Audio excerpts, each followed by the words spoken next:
अब जो हमारे बाकी के जो कॉन्सेप्ट है वो हम इस वीडियो में कवर कर लेंगे, ठीक है। तो अब हमारे जो चेंज पे जो और क्वेश्चंस आते हैं, चेंज पे बाकी क्वेश्चंस कैसे आते हैं, बहुत बेसिक क्वेश्चंस तुम्हें मिलेंगे। क्या तुम्हें ऐसा मिलेगा कि what find the percentage change. चलो एक क्वेश्चन और ऐसा कर लेते हैं, ठीक है, एक क्वेश्चन और कर लेते हैं। तुम्हें ऐसा मिलेगा question, find the percentage change from 600 to 750। अब ये तुम्हें क्या मिला है, तुम्हें बताना है कि कोई एक नंबर है 600 और वो गया है 750 तक, तो कितना परसेंटेज में चेंज आया। मैंने तुम्हें भी एक क्या चीज़ बताई थी, जो बेस होता है वो होती है इनिशियल वैल्यू। तो इनिशियल वैल्यू कितनी है बेटा, 600। अब चेंज कितना हुआ देखो, 750 माइनस 600 करोगे तो 150 का चेंज आया, यानी कि मैम 150 इंक्रीज हुए हैं। और मल्टीप्लाई कर दो 100 से, ठीक है। इसका फॉर्मूला डायरेक्ट लिख लो या फिर इसका चाहे डायरेक्ट फॉर्मूला भी लिख सकते हो तुम यहाँ पे, क्या कि change divide by initial value multiply by 100, ठीक है। क्या होगा कि change upon initial value into 100, तो ये हो जाएगा तुम्हारा क्या, चेंज परसेंटेज। तो इसको हम क्या बोलते हैं, इसको हम बोलते हैं चेंज, अरे थोड़ा इसको छोटा करना पड़ेगा,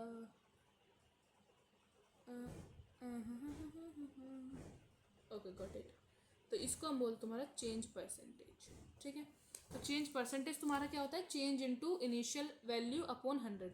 तो चेंज कितना हुआ 150 का, इनिशियल वैल्यू दिस, एंड जब तुम इसको डिवाइड करोगे तो जो तुम्हारा आंसर आएगा that will be your percentage change. Got it. इस तरीके से तुम्हें निकालने हैं ये वाले क्वेश्चन। चलो आई होप कि अब जो जितने बेसिक जो कवर हैं वो सारे हो चुके हैं, ठीक है।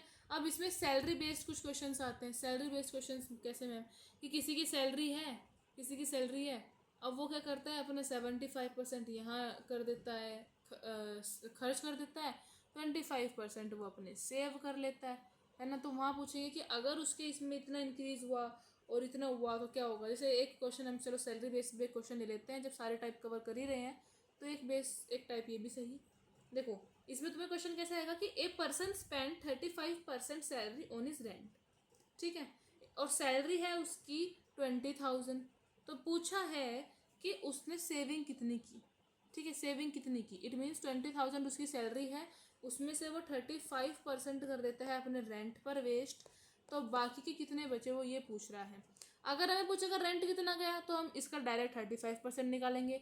तो अगर हम देखो पूरी चीज़ कितनी होती है 100%, 35% गया रेंट में तो कितना बचा 65%, तो हम डायरेक्ट इसका 65% निकाल देंगे तो हमें सेविंग निकल जाएगी। इस तरीके से हम सैलरी बेस्ड क्वेश्चंस को भी सारे क्वेश्चंस हम कर सकते हैं।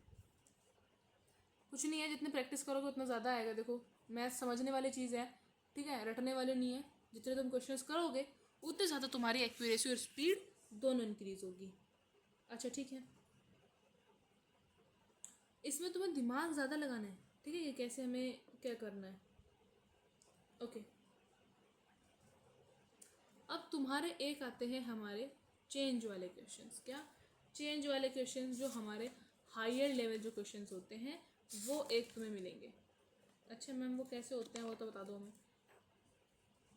ध्यान रखना एक और चीज़ कि जो परसेंटेज में चेंज होता है वो वैल्यू में भी चेंज होता है, ठीक है। ओके समझो कॉन्सेप्ट इज, मैंने कहा एक है आदमी ए, एक है आदमी बी। तो मैंने कहा ए की जो सैलरी है, एज सैलरी बी से जिससे हम से देन देन सी है ना, बी से, तो उसको हम बेस मानते हैं हमेशा, ठीक है। बेस बी से मानो 20% ज़्यादा है, कितनी ज़्यादा है 20% ज़्यादा है। अच्छा मुझे बताना 20% कितना होता है, ये मैं कॉन्सेप्ट समझा चुकी हूँ। 20% होता है मैम 1/5। मैंने क्या बताया, जो 5 है ये इनिशियल है। 5 क्या है, ये इनिशियल है। इनिशियल मतलब बेस है, बेस मतलब जिसकी शुरुआत में थी वैल्यू उसकी है, जिसकी हमें दी हुई है। अब 20 है, यानी कि बी से, बी है इनिशियल 5, इससे 20% ज़्यादा है। अब मैंने क्या बताया था, ऊपर वाला जो होता है ये होता है हमारा चेंज। ये क्या होता है हमारा चेंज। अब चेंज इंक्रीज है, पॉजिटिव है, तो हम ऐड करेंगे और यहाँ पे लिख देंगे 6, यहाँ क्या लिख देंगे 6, इतना है। अब मैं क्वेश्चन ने पूछा कि तो बी की सैलरी ए से यानी कि अब बेस हो जाएगा ए से कितनी कम है, कितनी कम है।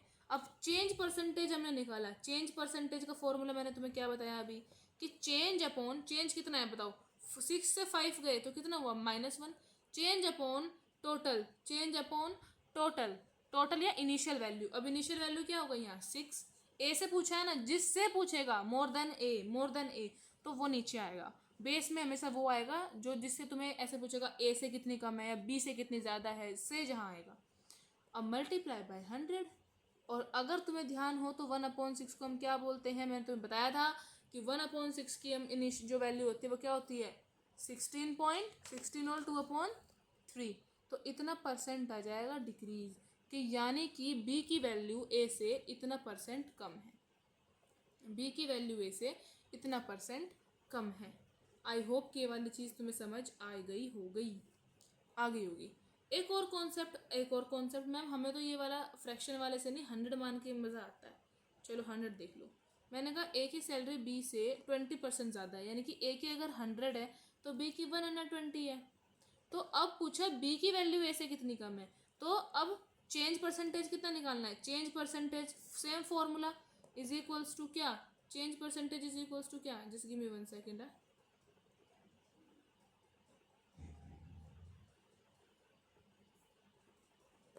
फिर देखो चेंज परसेंटेज जो हमारा होता है, चेंज परसेंटेज जो हम निकालते हैं वो कैसे निकालते हैं, हमारा फॉर्मूला क्या होता है, फॉर्मूला होता है ma'am change upon initial value into 100।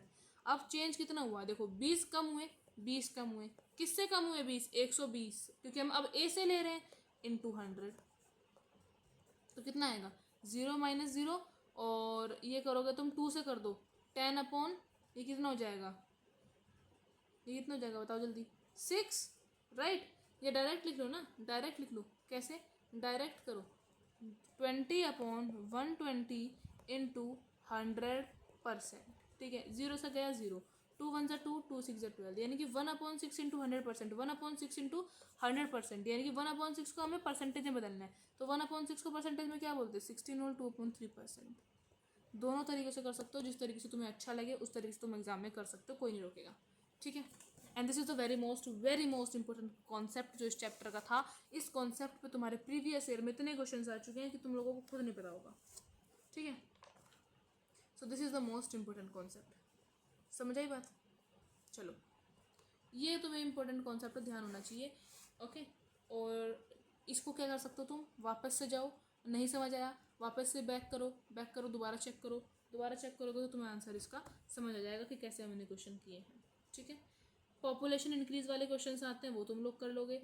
ये नंबर इज डिक्रीज, अच्छा एक चीज़ और, एक कॉन्सेप्ट और रह गया, एक तरह के क्वेश्चन और आते हैं कि पहले कोई नंबर इंक्रीज होता है फिर कोई नंबर डिक्रीज होता है, पहले कोई नंबर इंक्रीज होता है फिर कोई नंबर डिक्रीज होता है। देखो फॉर्मूला तो मैं लिखवा सकती हूँ, सक्सेसिव जो इंक्रीजमेंट होता है उसका मैं तुम्हें फॉर्मूला लिखवा सकती हूँ, वो होता है m+n+mn/100 डायरेक्ट, कि नेट जो प्रॉफिट मान लो या नेट इंक्रीजमेंट मान लो वो इतना होगा, ठीक है। सपोज दैट कोई पहले 20% बढ़ता है और फिर उसके बाद 20% बढ़ता है, तो वो टोटल कितना बढ़ेगा 40 + 400/100, यानी कि 44% वो बढ़ेगा, 44% बढ़ेगा, 44%, ठीक है। I can tell you by this method also, लेकिन एग्जाम में आधे से ज़्यादा बच्चों के जो कॉन्सेप्ट है, ये जो फॉर्मूला है वो याद नहीं रहता, ठीक है। जो RIMC वाले बच्चे हैं वो इस फॉर्मूले को याद रखेंगे कि सक्सेसिव अगर हमारा इंक्रीजमेंट हो रहा है तो हम क्या करेंगे m+n+mn/100 ऐसे करके हम क्वेश्चन को सॉल्व करेंगे। लेकिन जिन बच्चों को सैनिक का पेपर है और उनको फॉर्मूले याद रखने में होती है दिक्कत, किसी किसी को फॉर्मूले नहीं रटे जाते, तो वो लोग क्या करेंगे, देखो जैसे क्वेश्चन है, क्वेश्चन देखो, last question of the class, इसके बाद हमारा परसेंटेज ख़त्म हो जाएगा, आप आराम से घर पे प्रैक्टिस करो। Number is increased by 20% and then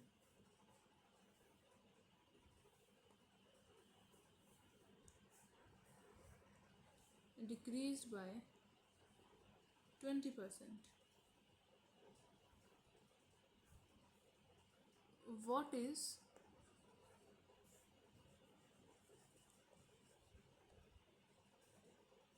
net change. ठीक है, ये हमारा क्वेश्चन है। देखो अब इस क्वेश्चन को हम ये तो डायरेक्ट ऐसे करें कि हम फॉर्मूला लगाएं क्या, कि फॉर्मूला क्या है हमारा सॉल्यूशन, फॉर्मूला क्या है m+n, और जहाँ पे n नेगेटिव है तो वहाँ पे n नेगेटिव रख देंगे। कैसे कि m आया हमारा 20, ठीक है मैम, फिर इसके बाद में -20, ओके, -400 अपॉन कितना हो जाएगा ये 100, तो 2020 यानी कि मैम 20 - 24 हो जाएगा। तो इसको हम बोल देंगे माइनस के 4%, यानी कि हमारा 4% डिक्रीज़ होगा, 4% डिक्रीज़। देखो माइनस आता है हमारे डिक्रीज़ के लिए और प्लस आता है इंक्रीज़ के लिए। एक तरीका तुम्हारा ये है, ठीक है, एक तरीका तुम्हारा ये है जहाँ तुम डायरेक्टली इसको कर सकते हो। दिस इज़ योर फर्स्ट तरीका, डायरेक्ट तुम परसेंटेज का फॉर्मूला लिखो और ये ऐसे तुम कर सकते हो, नेट चेंज निकाल सकते हो। तो चलो फॉर्मूला भी मैं लिख देती हूँ इसका, क्या, m +- n + -mn अपॉन 100। अब मैंने ये प्लस माइनस क्यों लिखे हैं, ठीक है, मैंने प्लस माइनस इसीलिए लिखे हैं, अगर इंक्रीज़ होगा तो प्लस लगाओगे, डिक्रीज़ होगा तो माइनस लगाओगे, जहाँ जहाँ जो होगा। दूसरा तरीका इसका क्या है, हमने सपोज कर लेते हैं ना कि वो नंबर 100 होगा। क्या सपोज कर लेते हैं, हम सपोज कर लेते हैं मैम कि वो नंबर हमारा 100 होगा। अब जब वो 100 से 20% बढ़ा तो 120 हो जाएगा। अब 120 का देखो, पहले वो 20% बढ़ा हो गया 120, अब इसका 20% डिक्रीज़ हुआ है, इसका 20% डिक्रीज़ हुआ है। तो मैम अगर कोई नंबर किसी का 20% डिक्रीज़ होगा तो हम ऐसे निकाल लेते हैं, चलो इसका 20% हो गया डिक्रीज़, 0 0 0 0, यानी कि 24 डिक्रीज़ हुआ है। अब मैम अगर 24 डिक्रीज़ हो गया, 120 में से 24 माइनस करेंगे तो ये बचेगा हमारा 96। अब तुम यहाँ देख लो 100 से 96 कितना कम है, 4, यानी कि 4% डिक्रीज़ हुआ है, 4% डिक्रीज़ हुआ है। These are the two methods. तुम इन दो मेथड से आराम से जो ये डिक्रीज इंक्रीजमेंट वाले क्वेश्चन है, पॉपुलेशन में भी ऐसे ही आएगा कि पॉपुलेशन पहले 20% बढ़ती है फिर 30% घटती है, ये तो डायरेक्ट फॉर्मूला कर लो, क्या कि एक को मान लो m, एक को मान लो n, जो बढ़ रहा है वो पॉजिटिव, जो घट रहा है वो नेगेटिव, और ऐसे करके तुम क्वेश्चन सॉल्व कर लो। या तुम इस वाले तरीके से कर लो कि 100 मान लो, फिर उसको बढ़ाते चले जाओ, जो बोल रहा है क्वेश्चन, पहले बोला कि 20% बढ़ा तो 120 हो गया, अब 120 का 20% डिक्रीज होगा, यानी कि मैम 24 डिक्रीज हो गए 120 में से, तो 120 - 24 दैट इज 96। तो 100 से 96 कितना कम है, क्योंकि क्या पूछा इसने, नेट चेंज की। नेट चेंज मैंने क्या बताया था, नेट मैंने क्या बताया था, कल मैंने तुम्हें क्लास में एक चीज़ समझाई थी कि नेट होता है हमारा initial value minus final value, initial value minus final value, ठीक है, इसको हम बोलते हैं ना नेट चेंज। हमें बीच से मतलब नहीं है, बीच में कुछ भी हुआ हमें इस चीज़ से कोई मतलब नहीं है कि यहाँ पे क्या हुआ, हमें मतलब है कि इनिशियल वैल्यू और फाइनल वैल्यू में क्या चेंज आया, ठीक है। तो पहले 100 थी और लास्ट में 96 हो गई, तो -4 यानी कि -4%, क्योंकि 100 पे जितना परसेंट उतने नंबर, ठीक है। तो ये तुम्हें याद रखना था। So this is the most important concept है, यही सिर्फ इतने ही कॉन्सेप्ट तुम्हारे पेपर में परसेंटेज चैप्टर से आएंगे, और यहाँ पे होता है हमारा परसेंटेज चैप्टर दी एंड, ठीक है।